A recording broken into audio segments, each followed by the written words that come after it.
True Dragon Ball Z fans know about Cooler. You know, Frieza's older brother and the person that could have killed Goku before he came to Earth. Relay that order. Sire! Frieza's the one in charge of this quadrant.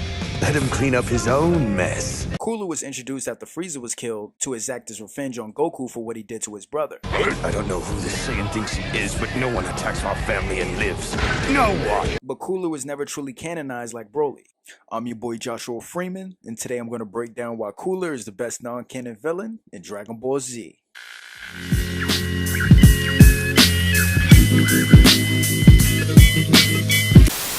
Cooler is the best non-canon villain in DBZ for a couple of reasons, and it starts with the fact that he gives the Frieza family more depth. The idea of Frieza's brother being an adversary was a brilliant move that led to two of the most well-known DBZ films and more depth for the family. Without Cooler, the Frieza family is just Frieza and his father, and Frieza being raised as a spoiled brat. My son has a short temper and is even more cold-hearted than I am. Who was given his father's army at an early age. And beyond that, he was also naturally strong. But with Cooler, the Frieza family gives Frieza an older brother and brings up more questions. From the family dynamic, I never did like him. And now he goes and disgraces my father and I by getting killed by a Saiyan. My brother was a pest. I would have killed him myself sooner or later.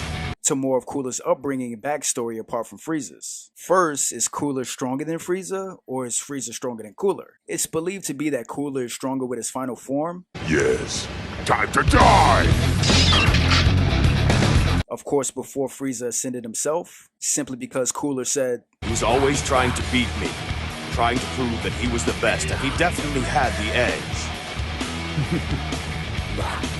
But then it happened. But it's never really confirmed until Frieza reaches a new form himself. I mean, in Cooler's final form, he can barely touch Super Saiyan Goku. But in Frieza's final form, he was almost on par with Super Saiyan Goku. So this brings up the question of how Cooler's second to last form stacks up against Frieza's final form. And this goes into the next reason why Cooler is the best non-canon villain in Dragon Ball Z. Because of the two movies with Cooler, the franchise does a good job hinting at another good character with depth. When Broly was introduced, he was an interesting character. And when he became canon, Toriyama came up with an even better backstory for Broly. And if Cooler becomes canon, Toriyama can answer some important questions with Cooler, from why he didn't inherit the Saiyan army from his dad, King Cold. I'm retiring effective immediately.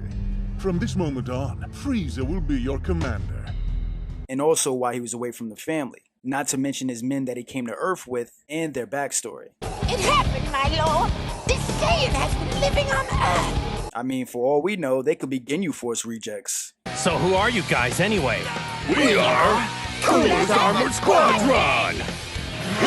And the last reason Cooler is the best non-canon villain in Dragon Ball Z is because he's the only non-canon villain to get stronger by training and seems to actually have a motivation. Bojack was simply another pirate that was trapped in a star by King Kai, and his powers was never really defined. Harudagon was just another monster created by a master. Geneba transformed, but that was due to an accident. Also, Android 13 only got stronger due to absorbing certain parts of the other androids. And Turles ate fruit to get stronger. But Cooler, on the other hand, was sick of his brother always trying to be better than him, trained, and reached a new form because of it. As you know, I'm in the third transform state, but I found a fourth beyond it.